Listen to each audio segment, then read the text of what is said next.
Il est indispensable d'avoir quelques notions de base de l'analyse financière. Pour cela, je vais vous faire quelques rappels importants pour juger la santé financière d'une entreprise. Tout d'abord, la première chose à bien maîtriser, c'est la lecture d'un bilan comptable. Alors, je vais prendre cette image pour vous expliquer un petit peu comment ça marche globalement. Un bilan est composé de deux colonnes. La colonne de droite est appelée passif et celle de gauche appelée actif. Alors en finance, ce qui est intéressant, ce n'est pas le détail de chaque colonne, mais de savoir décomposer ces deux colonnes en grandes masses bilantaires. D'une manière générale, au passif, on a les ressources financières dont dispose l'entreprise. Et tout ce qu'on fait avec ces ressources-là doit apparaître dans la colonne actif. Donc, à l'actif, on a les emplois. Et ces emplois, ça peut prendre plusieurs formes. Pareil pour les ressources. Au passif, d'abord, on commence par les capitaux propres. C'est l'argent qui appartient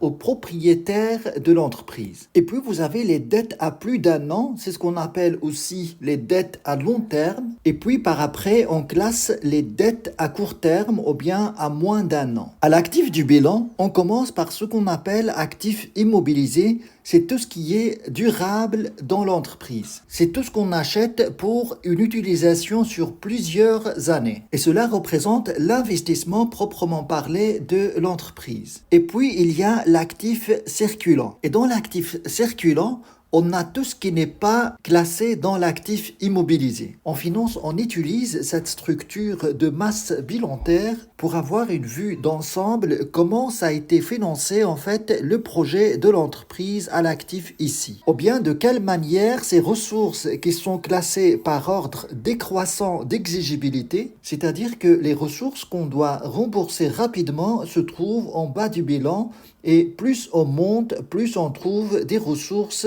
qui restent durablement dans l'entreprise. Et le classement des actifs ici, c'est par ordre décroissant de liquidité. On commence d'abord par ce qui n'est pas liquide, c'est-à-dire durable dans l'entreprise, qu'on ne peut pas vendre rapidement ou bien transformer rapidement en argent liquide. Et puis plus on descend, plus on va avoir de la liquidité jusqu'à la fin de ce classement où on va trouver notre compte bancaire et la caisse, qui représente de l'argent liquide à disposition. Eh bien, en finance, on regarde bien, est-ce que tout ce qui est de long terme, ici au passif, c'est ce qu'on appelle les capitaux permanents qui regroupent les capitaux propres et les dettes à long terme. Donc, est-ce que ces ressources-là sont suffisantes pour financer tout ce qui est durable dans l'entreprise, à savoir tout ce qui est actif immobilisé. Et sa différence, c'est bien ce qu'on appelle le fonds de roulement net. Et donc, un premier indicateur de la santé financière d'une entreprise, c'est d'avoir un fonds de roulement net positif. Ce qui signifie que après avoir financé tout ce qui est durable dans l'entreprise, il reste encore à disposition de l'entreprise des ressources financières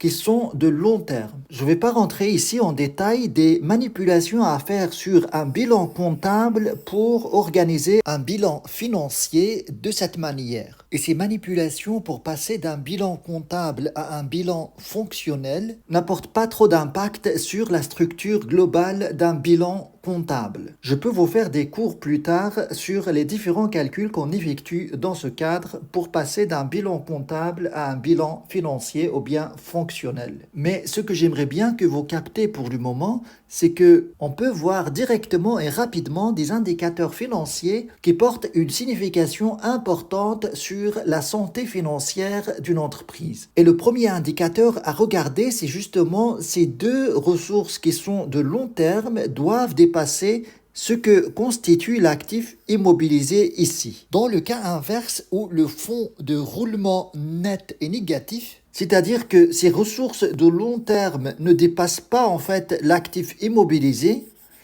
eh bien, dans ce cas, l'entreprise peut faire recours à des dettes de court terme pour financer ce qui est de long terme dans l'entreprise. Et ça, c'est très risqué et ça peut mettre à mal le roulement normal de l'entreprise, son fonctionnement. D'où la notion de fonds de roulement. Il s'agit de l'argent nécessaire pour faire rouler le projet de l'entreprise globalement. C'est-à-dire installer tout ce qui est durable dans l'entreprise, comme par exemple acheter un local, acheter des machines, installer tout ce qui est à installer dans l'entreprise. Et ça doit se financer par tout ce qui est de long terme comme ressources. Et puis l'entreprise a besoin de financer cette partie-là qui constitue ce qu'on appelle le cycle d'exploitation de l'entreprise. Comme par exemple dans le cas d'une entreprise industrielle, acheter des matières premières, fabriquer des marchandises, vendre des marchandises aux clients. Et puis on recommence ce processus. C'est quelque chose qui circule dans cet ordre-là. Et ce processus, ça nécessite de l'argent pour le faire fonctionner. Car avant de recevoir l'argent du client, on doit d'abord acheter des matières premières et payer tous les frais de fabrication et de mise en vente des marchandises. Eh bien, tout cet argent-là dont on aura besoin reste une dette à payer aux fournisseurs. C'est-à-dire à qui on va acheter des matières premières ou bien à qui on va payer les factures d'électricité, de gaz, etc. Et en comptabilité, toutes ces personnes-là s'appellent fournisseurs. Donc, l'entreprise doit payer de l'argent aux fournisseurs, elle dispose d'un délai de paiement pour ça, et puis l'entreprise va vendre des marchandises aux clients en lui accordant normalement un délai de paiement. Mais le problème pour l'entreprise, c'est qu'elle doit avancer l'argent aux fournisseurs avant de recevoir l'argent du client. C'est pour ça qu'on parle dans ce cas d'un besoin en fonds de roulement. Et comme son nom l'indique, c'est un besoin d'argent pour financer en fait ce cycle d'exploitation. Et comment on calcule ce besoin en fonds de roulement? On fait l'actif circulant hors la trésorerie de l'entreprise moins les dettes à court terme. Et plus cette différence est petite, plus c'est bien pour l'entreprise. Et ça peut être aussi négatif dans le cas où, par exemple, le délai de paiement des clients est très court, c'est-à-dire les clients payent tout de suite, mais par contre, on dispose d'un délai de paiement pour payer toutes les factures aux fournisseurs. Dans ce cas, ce besoin en fonds de roulement est négatif. Ce qui signifie que l'entreprise, dans ce cas, n'a pas besoin d'argent pour financer ce cycle d'exploitation. Mais dans une situation normale, il faut que le fonds de roulement net doit couvrir le besoin en fonds de roulement après avoir financé tout ce qui est durable dans l'entreprise. C'est-à-dire que l'argent qui restera ici dans cette partie-là après avoir financé tout ce qui est durable doit financer en cas de besoin ce cycle d'exploitation. Et la différence qu'il y a entre ces deux indicateurs, c'est bien la trésorerie de l'entreprise, c'est-à-dire l'argent liquide qui reste à l'entreprise après avoir financé toute cette partie-là. Et on peut avoir une trésorerie négative. Dans ce cas, on la trouve ici, sous forme de crédit de court terme accordé par la banque. Après ce regard rapide sur un bilan comptable pour en tirer des conclusions au niveau analyse financière, eh bien ce qu'on peut regarder également, c'est ce qu'on appelle le compte de résultat. Il s'agit d'un tableau qui résume les charges et les produits de l'entreprise. Et les produits moins les charges, ça fait le résultat. Dans ce document, on va parler de 3 types de résultats. Vous avez le résultat d'exploitation qui provient de la différence entre produits d'exploitation et charges d'exploitation. Alors, qu'est-ce que ça signifie produits d'exploitation et charges d'exploitation? Il s'agit de l'activité principale de l'entreprise. Comme exemple, vous avez dans les charges l'achat de marchandises, de matières premières. Tout ça, ça s'effectue dans le cadre de l'activité principale de l'entreprise. Et puis, dans les produits d'exploitation, vous avez principalement les ventes de marchandises. Et cela représente aussi l'activité principale de l'entreprise. C'est ce qui était prévu de faire dans le cadre de ce projet d'entreprise. Vente de marchandises, on l'appelle aussi le chiffre d'affaires. Et au niveau financier, cet indicateur est très important car ça peut donner une idée sur l'évolution de la croissance au pas de l'activité de l'entreprise. Et pour ça, il faut comparer les données de plusieurs années d'activité. Et puis, vous avez ce qu'on appelle un résultat financier. C'est les produits financiers moins les charges financières. En fait, dans dans le cadre de ce résultat financier, on a tout ce qui est en relation avec la banque. Par exemple, dans les charges financières, on peut avoir comme exemple le paiement des intérêts à la suite d'un crédit bancaire, par exemple. Et dans le cas où l'entreprise reçoit des intérêts de la banque à la suite d'un placement, on parle dans cette situation de produits financiers. Et la différence entre les deux, c'est-à-dire les produits financiers moins les charges financières,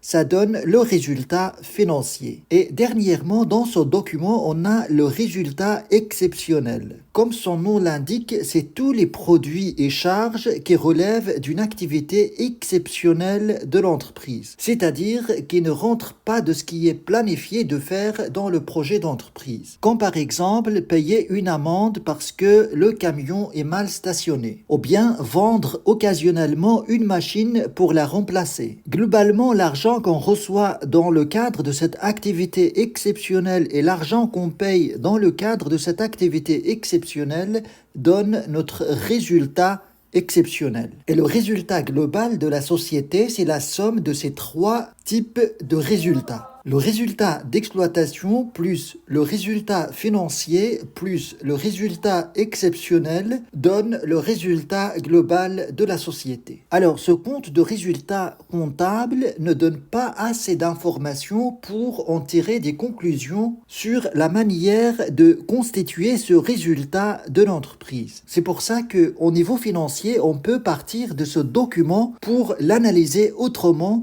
comme par exemple calculer les soldes intermédiaires de gestion. Alors, je vais vous montrer rapidement en quoi consistent ces soldes intermédiaires de gestion. Vous les avez ici résumés dans ce schéma. En fait, dans le cadre des soldes intermédiaires de gestion, on détaille notre résultat net en passant par toutes ces étapes-là avant d'arriver à notre résultat net final. On part tout d'abord de la marge commerciale qui n'est rien d'autre que la différence entre la vente de marchandises et le coût d'achat des marchandises vendues. Et puis si on ajoute à cette marge commerciale la production de l'exercice, il s'agit de tout ce qui est produit dans l'entreprise. On peut y trouver la production vendue, la production immobilisée et la production stockée. Alors ces deux indicateurs donnent en fait la consommation intermédiaire plus la valeur ajoutée. Ou bien la valeur ajoutée est obtenue en réduisant de tout ça les consommations intermédiaires. Et si on ajoute à cette valeur ajoutée les subventions d'exploitation, on va avoir la somme de ces trois éléments ici. Les subventions d'exploitation, c'est des aides financières de l'État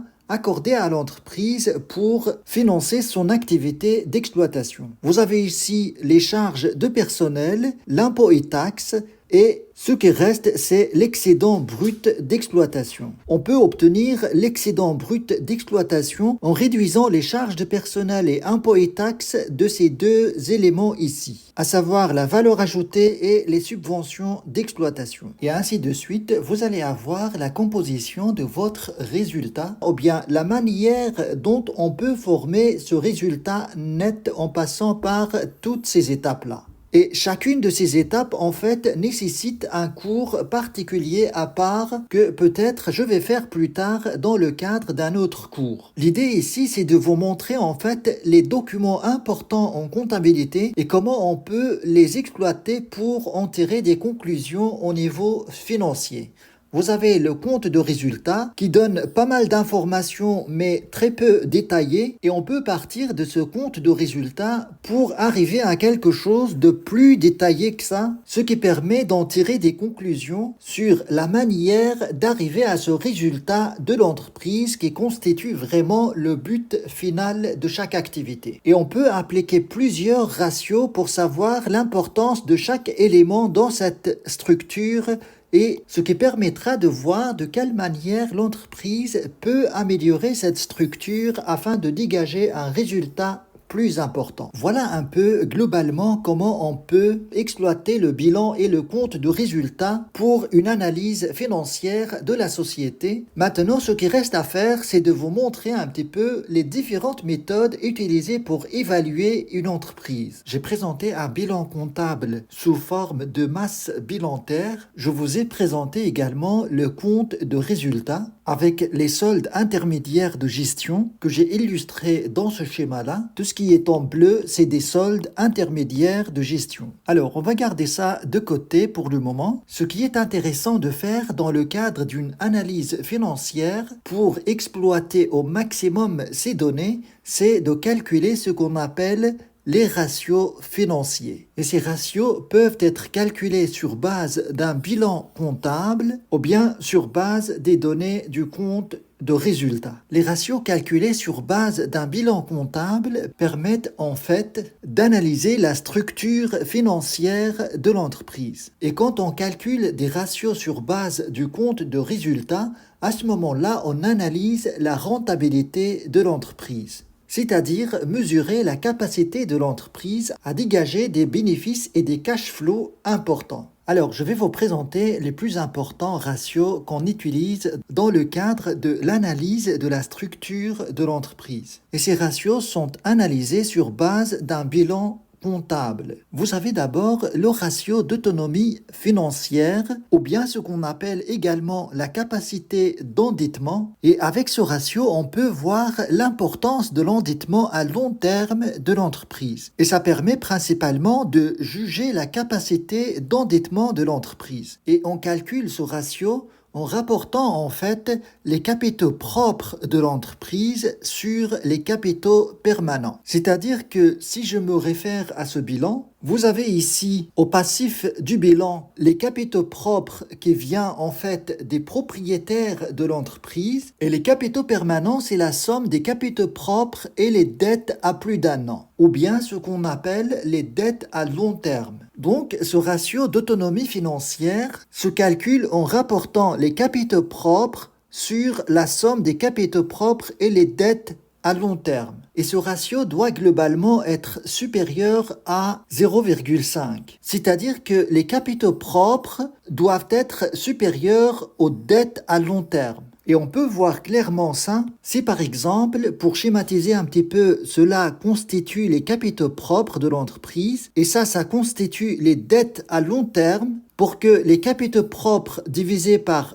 tout ça soient supérieurs à 0,5, c'est-à-dire la moitié, il faut que ces capitaux propres représentent plus que la moitié de toute cette partie-là, c'est-à-dire les capitaux permanents. Et on peut exprimer également ce ratio par simplement le rapport entre les capitaux propres et les dettes à plus d'un an. Et cela doit être supérieur à 1. Donc ici, on a 1 au lieu de 0,5. C'est-à-dire que les capitaux propres devraient être supérieurs aux dettes à plus d'un an pour que ce ratio soit supérieur à 1. En fait, les deux formules reviennent au même. Il faut que les capitaux propres dépassent les dettes à long terme pour qu'on puisse dire que la société bénéficie d'une autonomie financière. C'est-à-dire que le poids du capital de l'entreprise est supérieur à l'argent qui vient de l'extérieur. Il ne faut pas confondre ce ratio avec le ratio d'indépendance financière. Ce ratio d'indépendance financière, appelée aussi de solvabilité, mesure globalement l'importance des capitaux propres dans le total des ressources financières dont dispose l'entreprise. Et cela se fait en rapportant les capitaux propres sur le total du passif du bilan. Et ce ratio doit être globalement supérieur à 1/3 ou bien 25%.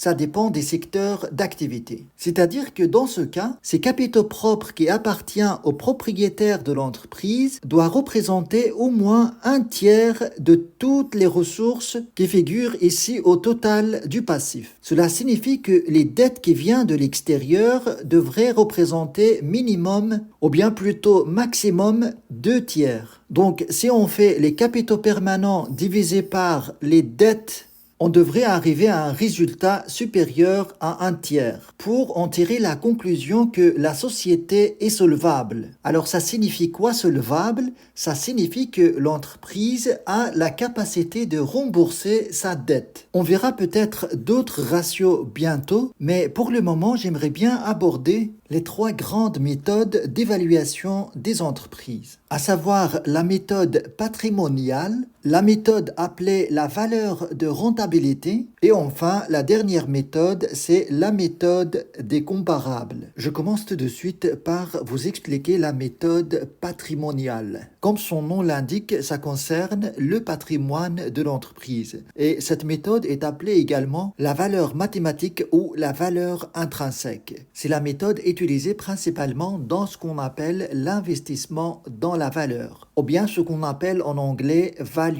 investing. L'idée principale de cette méthode, c'est que la valeur d'une entreprise correspond à son actif net, c'est-à-dire le total des actifs, le total de notre actif du bilan, moins les dettes. Pour vous expliquer comment ça marche pratiquement, je vais prendre ce bilan comptable. Je vous rappelle qu'au passif, on a les ressources financières ou bien les dettes de l'entreprise qui vient de l'extérieur et vous avez le capital propre qui appartient au propriétaire de l'entreprise. Et avec ces dettes, on va acheter tout ce matériel, tout ce qu'on a ici à l'actif. Et s'il reste de l'argent, on le trouve dans un compte bancaire ici, tout en bas de l'actif. Et donc, avec la méthode patrimoniale, la valeur de notre entreprise doit se retrouver avec tout ce qu'elle possède ici. Mais de cette valeur de l'actif, on doit réduire les dettes de l'entreprise pour obtenir ce qu'on appelle l'actif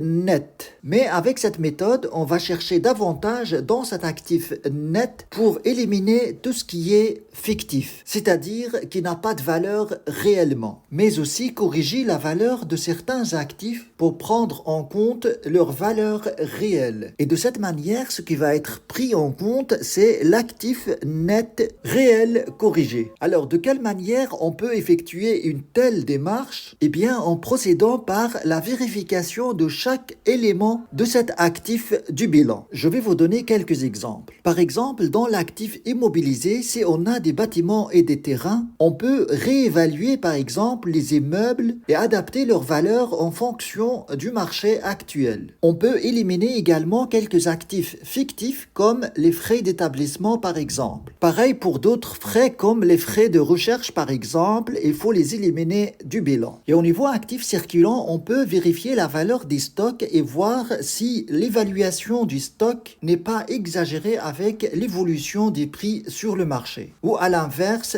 sous-évaluée. Et au final, une fois qu'on effectue toutes ces démarches, on va arriver à notre actif net corrigé qui s'obtient en calculant le total de l'actif corrigé et en retirant de ce total les dettes. Et ça donne la valeur patrimoniale de l'entreprise. Alors, en résumé, on peut dire que cette méthode procède de la manière suivante. La première étape, repérer et supprimer les actifs fictifs, c'est-à-dire tout ce qui se trouve à l'actif du bilan, mais qui ne porte pas réellement de valeur. Et puis, la deuxième étape, c'est vérifier et rectifier l'évaluation de certains actifs. Certains actifs peuvent apparaître surévalués au niveau du bilan et d'autres actifs peuvent apparaître au contraire sous-évalués. Et puis la troisième étape, c'est de calculer le total des actifs corrigés. Une fois qu'on obtient ce total des actifs corrigés, ce qui reste à faire, c'est de réduire les dettes de ce total de l'actif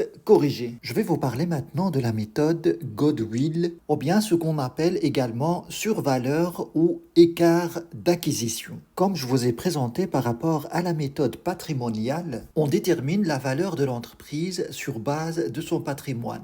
Et pratiquement, cette méthode permet d'évaluer l'entreprise sur base de l'actif net corrigé, c'est-à-dire d'évaluer tout ce qu'on a ici à l'actif en éliminant tout ce qui est actif fictif, c'est-à-dire les actifs qui n'ont pas véritablement de valeur, comme par exemple les frais d'établissement, et en rectifiant certains actifs, soit à la hausse, soit à la baisse, que ce soit au niveau actif immobilisé ou bien actif circulant. Et une fois on détermine cet actif net corrigé, on en réduit les dettes qui se trouvent au passif. Mais le problème avec cette méthode patrimoniale, c'est qu'il y a des actifs qu'on ne peut pas facilement évaluer, comme par exemple les marques de l'entreprise, ou bien sa notoriété, son savoir-faire, la qualité de sa clientèle, voire même quelques éléments qu'on peut facilement ignorer, par exemple comme son implantation, etc. Donc, une fois qu'on détermine la valeur de l'entreprise sur base de son actif net corrigé,